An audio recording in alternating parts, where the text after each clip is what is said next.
semuanya, selamat pagi untuk hadirin sekalian. Pada video kali ini, kami dari kelompok 3 akan melakukan observasi terkait dengan kemasan produk bahan makanan yaitu bihun instan dan kemasan produk pupuk kimia yaitu NPK Ponska. Kami dari kelompok 3 akan mengidentifikasi terkait dengan unsur-unsur dan senyawa yang terjadi atau yang terdapat dalam dua kemasan ini. Dan kami dari kelompok 3 juga akan menjelaskan bagaimana dampak yang terjadi dalam kehidupan masyarakat ketika menggunakan dua bahan kemasan ini secara berlebihan. Baik teman-teman, produk pertama yang akan kami bahas yaitu adalah mihun. Di sini mihun ini sering digunakan karena praktis dan mudah disajikan dan rasanya sangat enak. Namun dalam kepraktisannya ada kandungan kimia yang terdapat di dalam mihun ini. Nah, kita sebagai konsumsi atau konsumen itu harus memperhatikan kandungan-kandungan dari mihun ini agar tidak berdampak buruk bagi kesehatan. Baik, di sini kami akan menjelaskan kandungan dari mie instan. Dari kemasan mie instan ini terdapat zat kimia yang kita bedakan menjadi unsur dan senyawa. Unsur-unsur yang terdapat pada kemasan ini adalah nitrogen, karbon, hidrogen, oksigen, dan natrium. Kemudian unsur-unsur itu digabung menjadi senyawa yang lebih kompleks, misalnya garam. Garam merupakan gabungan dari unsur natrium dan klorida yang membentuk senyawa NaCl. Yang kedua adalah gula atau sukrosa, merupakan gabungan dari unsur karbon, hidrogen, dan oksigen sehingga membentuk senyawa C12H22O11.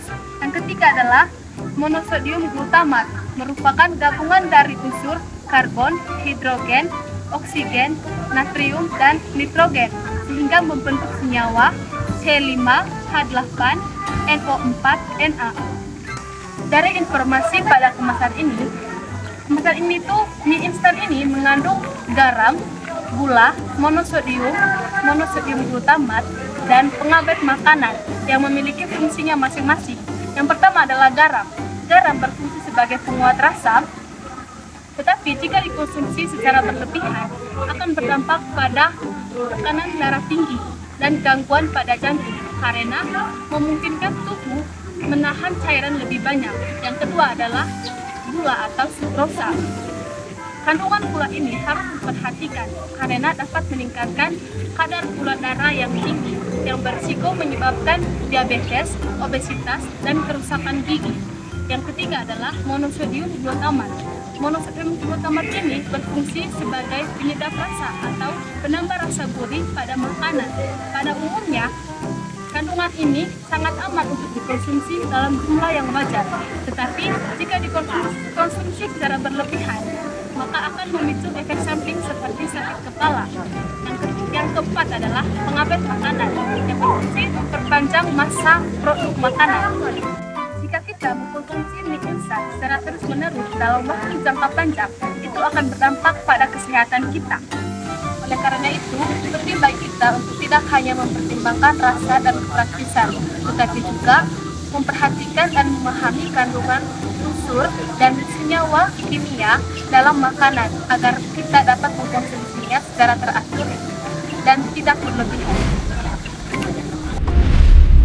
Baik, selanjutnya kami akan mengamati produk pupuk kimia yaitu pupuk NPK Ponska.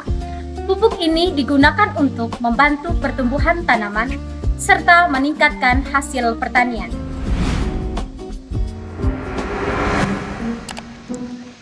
Baik teman-teman, kami akan menjelaskan kandungan dalam pupuk Ponska ini.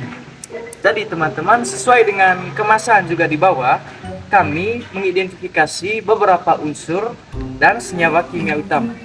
Yaitu yang pertama di sini ada nitrogen, yang kedua ada fosfat yaitu dalam bentuk P2O5, dan yang ketiga adalah kalium dalam bentuk K2O.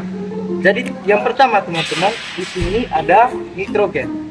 Jadi nitrogen ini kandungannya itu sebesar 15%. Dia itu berfungsi untuk perkembangan daun atau pertumbuhan daun. Dan yang kedua di sini ada fosfat teman-teman. Di sini dia mempunyai kandungan sebesar 10% dan untuk fungsinya adalah untuk membantu perkembangan atau pertumbuhan akar. Dan yang ketiga, di sini ada kalium. Dia mempunyai persentase di sini yaitu sebesar 12%. Dan kalium itu mempunyai fungsi untuk membantu memperkuat tanaman. Namun ada juga yang perlu diingat teman-teman.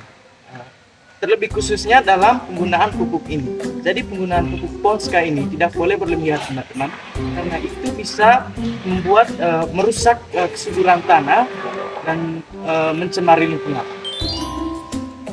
Oke, selanjutnya di sini saya akan menjelaskan permasalahan apa saja yang terjadi dalam kehidupan masyarakat terkait dengan dua kemasan ini, yaitu kemasan produk bahan makanan seperti bihunku yaitu mie instan, dan juga kemasan produk bahan pupuk kimia seperti NPK Ponska.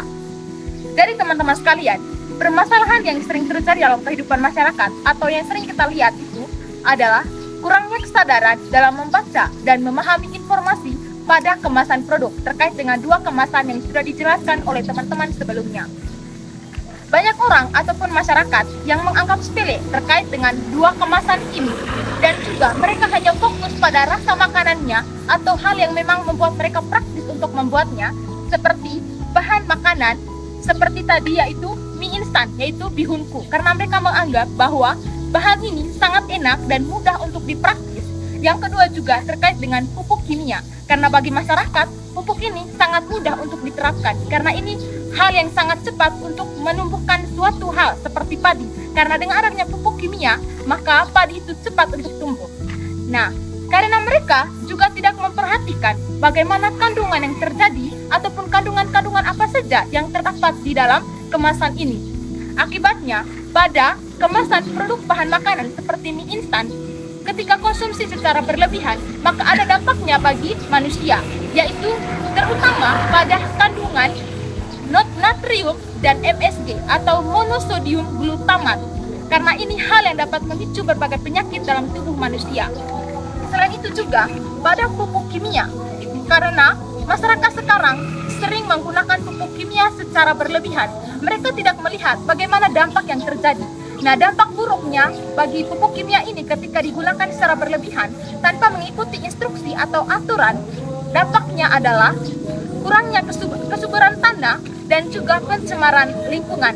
Jadi teman-teman sekalian, hal ini dapat menunjukkan bahwa kemasan produk bahan makanan seperti mie instan yaitu bihunku dan kemasan produk bahan pupuk kimia seperti NPK Ponska kurang memahami oleh masyarakat bagaimana kemasan ataupun kandungannya, sehingga di sini masyarakat masih sangat kurang untuk memahaminya. Baik, setelah kelompok kami tadi melakukan observasi terhadap dua produk, yang pertama itu mie bihunku dan juga pupuk kimia yaitu pupuk NPK Ponska, kami menemukan permasalahan untuk zat kimia yang jika digunakan berlebihan atau tidak teratur dapat merampak juga pada kesehatan maupun kelestarian pada lingkungan.